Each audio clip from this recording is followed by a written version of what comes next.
Anong mangyayari kung isusuko natin lahat ng meron tayo sa Panginoon? Pag-usapan po natin 'yan sa devotion natin na ito.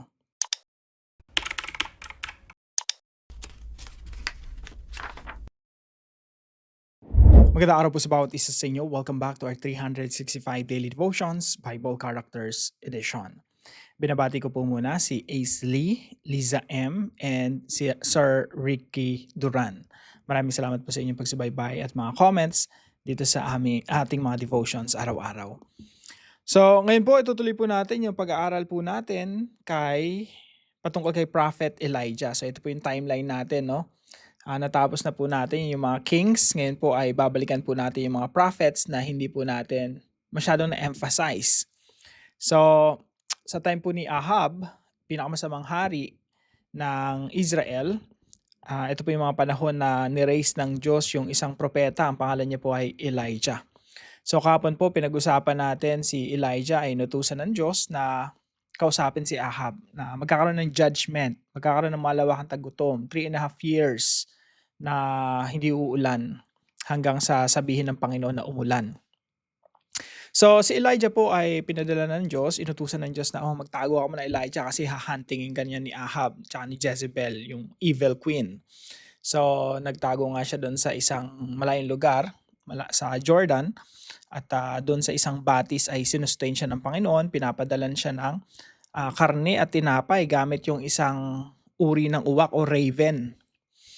Tapos after nung natuyo yung batis, pinapunta ng Diyos si Elijah sa ibang lugar. Tapos sabi ng Diyos, Elijah, alis ka na dyan kasi may inutusan akong babaeng balo na siyang magpapakain sa'yo, no? Siyang tutulong sa'yo. So, sabi po dito sa 1 Kings chapter 17, verse 8 and 16. Then the word of the Lord came to him, go at once to Zarephath in the region of Sidon and stay there. I have directed a woman or a widow there to supply you with food. So, isipin nyo nung una, nung nagkaroon ng malawakang tagutom, sabi ni Yahweh kay Elijah, meron akong inutusan, raven, yun ang magpapakain sa'yo. Nung natuyo na yung batis doon sa lugar na yon, pinapunta ni Lord si Elijah sa Sidon at sabi niya may inutusan ako babaeng balo naman. At ito ay Sidonian or taga Sarephat. So isipin niyo po, balo. Ito na yung pinakamahina, no? Pag namatayan ka kasi ng asawang lalaki, kawawa ka lalo ng unang panahon. At sino magtatrabaho, no? Sino magsusustento sa'yo? Sino magsusupply ng iyong mga pangailangan? At makikita natin sa istorya na ito na itong babaeng balo ay talagang mahirap, lubhang mahirap. So ito po yung mga katuruan natin ngayong araw. Number 1 po, God uses even the weak and helpless. Dito po sa istorya na to, makikita natin na yung Diyos, ginagamit niya kahit yung mahihina, kahit yung mga taong hindi nila kayang tulungan yung sarili nila. Yung mga helpless na mga tao, ginagamit pa rin ng Diyos para sa mga kamanghamanghang mga bagay.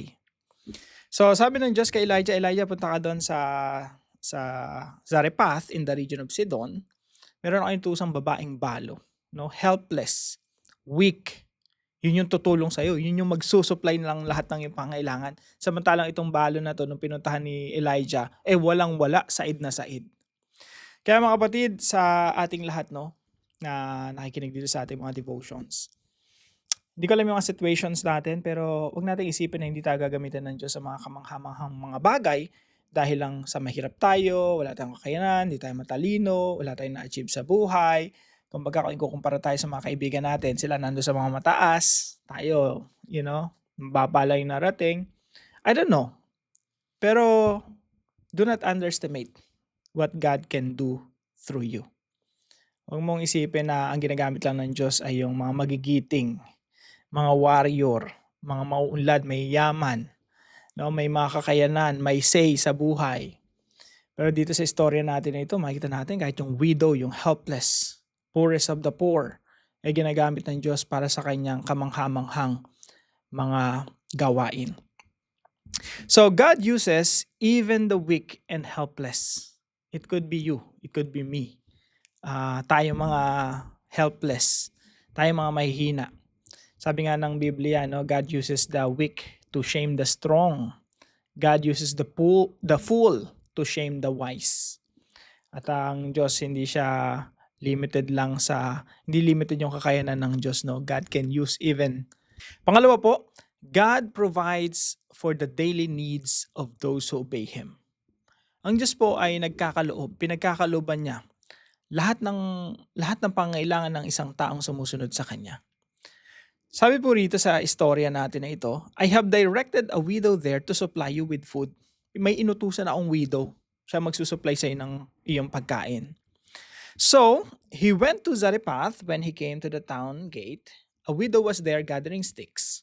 He called to her and asked, "Would you bring me a little water in a jar so I have a drink?" As she was going to get it, he called, "And bring me please a piece of bread." So, sabi ni Elijah, "Pwede mo ba akong bigyan ng maiinom?" Nung paalis na yung babae, ay pahabol pala, bigyan mo rin ako ng makakain. Sabi ng babae, "I don't have any bread, only a handful of flour in a jar and a little olive oil in a jug." Sabi niya, konti na nga lang harina ko, tapos konti na lang yung oil ko. Kaya nga kami namumulot dito ng mga sticks para, maluto namin yung kakarampot na harina, tsaka yung oil.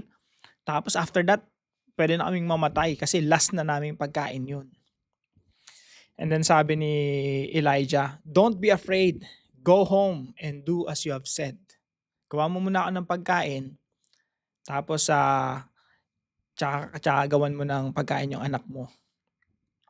For this is what the Lord, the God of Israel says, "The jar of flour will not be used up and the jug of oil will not run dry until the day of the Lord sends rain on the land." So, sumunod nga yung babae, yung balo, no? At pinagawa niya ng pagkain si Elijah kasi yung utos sa kanya ng Diyos Susuplayan niya ng pagkain yung propeta ng Diyos. Pero right after that, nakasumpong siya ng miracle.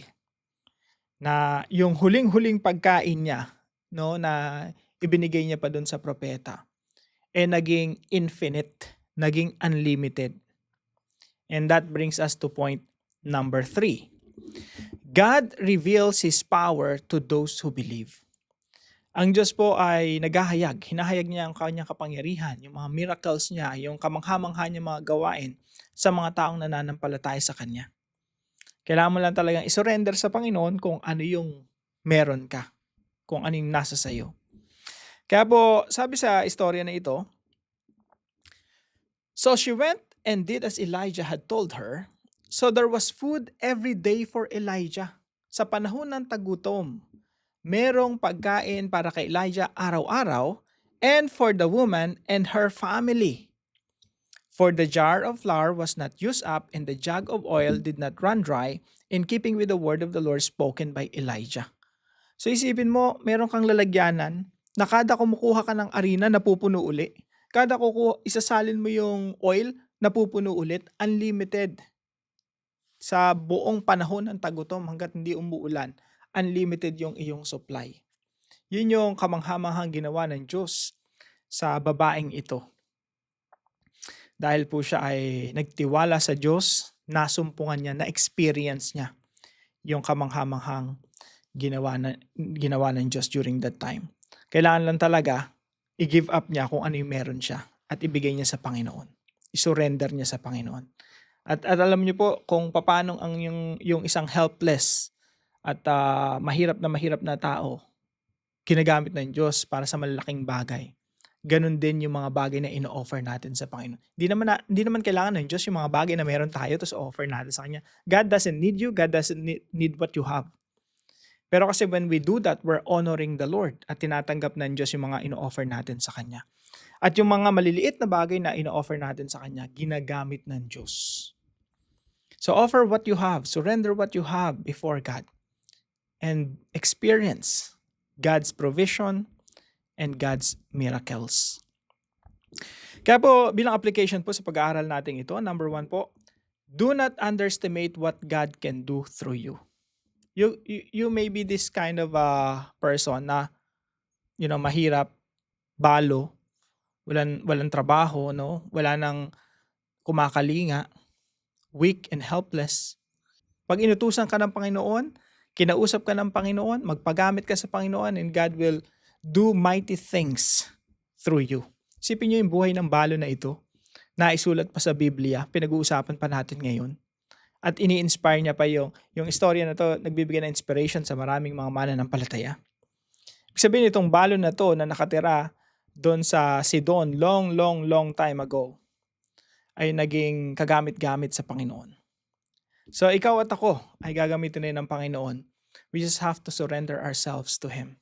Magpagamit tayo sa Panginoon, let's obey God's commands, at tingnan natin kung saan tayo dadali ng Panginoon. Pangalawa po, surrender to God what you have and allow Him to work miracles. Ibigay mo sa Panginoon kung ano yung hinihingi niya, kung ano yung inutos niya. Kasi for sure, tinetest tayo ng Panginoon sa mga bagay na meron tayo. Lalo na may pinagkatiwala sa atin ng Diyos. Yung mga bagay na pinagkatiwala sa atin ng Diyos, yun din yung mga itetest niya kung isosurrender natin sa Kanya. For example, si Abraham, pinagpala ng Diyos ng Isaac. And there was a point in Abraham's life, sabi ng Diyos sa kanya, Abraham, i-offer mo yung kaisa-isa mong anak. At sumunod nga si Abraham. At dahil doon naging ama siya ng mga bansa. At sa pamamagitan ng kanyang anak, si Isaac, yung anak niya na yun ang ginamit ng Diyos para daluyan ng Mesaya, ang ating Panginoong Jesucristo. So, tanda natin lahat ng mga bagay na ibibigay sa atin ng Diyos, no? Merong mga testings yan nakasama. At minsan itetest ka ng Lord kung kaya mo bang isurrender yung bagay na pinagkatiwala niya sa iyo. Alam niyo po isang magandang bagay sa when you offer what you have to God. Alam niyo po yung magandang bagay dito. Unang-una, hindi sa iyo galing yun, yung i-offer mo. Galing sa Panginoon yun. Ang tinetest lang ng Lord sa atin yung puso natin kung aangkinin ba natin yung mga binigay niya sa atin. Tandaan natin, when God asks something from you, He will bless you first. Pagpapalain ka niya muna bago niya hingin sa iyo yung blessing at isurrender sa Kanya. Yun po yung makikita natin sa Bible, no? I-bless ka muna ni Lord at yung blessing na yun, hihingin sa iyo ng Panginoon para masubok ang ating mga puso at ma-realize natin kung anong klaseng puso mayroon tayo. Pangatlo po, ask God daily for His provision and trust Him to supply your needs. Ang Diyos po, nung pinagpala niya yung babaeng balo, ibinigay niya sa kanya yung pang-araw-araw lang nilang pangailangan. Mapapansin niyo po yan, pattern po yan sa Bible, no? Hindi ka naman bibigyan ng Lord ng, okay, one time, big time, no? Lahat ng pangailangan mo sa loob ng 30 years, ibibigay na ng Diyos ngayon sa iyo. Pwede naman mangyari yun, no? Why not? Generous naman ng Panginoon. Pero yung regular pattern ng Diyos na makita natin sa Bible, laging daily needs. Kahit nga nung panalangin na tinuro ng Panginoon Jesucristo sa mga disciple, bigyan niyo po kami ng aming makakain sa araw-araw. Ibig sabihin, araw-araw ka rin hihingi sa Panginoon, araw-araw ka rin magtitiwala sa Panginoon kung paano yung mga Israelita araw-araw nagtitiwala sa Panginoon para tumanggap ng manna from heaven. Hindi naman isang bugso na isang supply binigay ng Lord sa loob ng isang taon. Hindi, every day ang ibinibigay ng Diyos, one at a time. Si Elijah rin, nung hinahatiran ng raven ng pagkain, every day din. Hindi isang bugso. Every day din na may bread and meat. Ganun din sa babaeng ito, every day na supply. Bakit po? Para araw-araw din tayo magtitiwala sa Panginoon, araw-araw din tayong hihingi sa Panginoon, at araw-araw din tayong tatawag sa Panginoon. Kasi po minsan, pag binugso talaga sa atin, no? Minsan hindi natin kayang i-handle, nakafocus na lang tayo dun sa blessing, hindi na dun sa giver na nagbibigay sa atin ng blessings.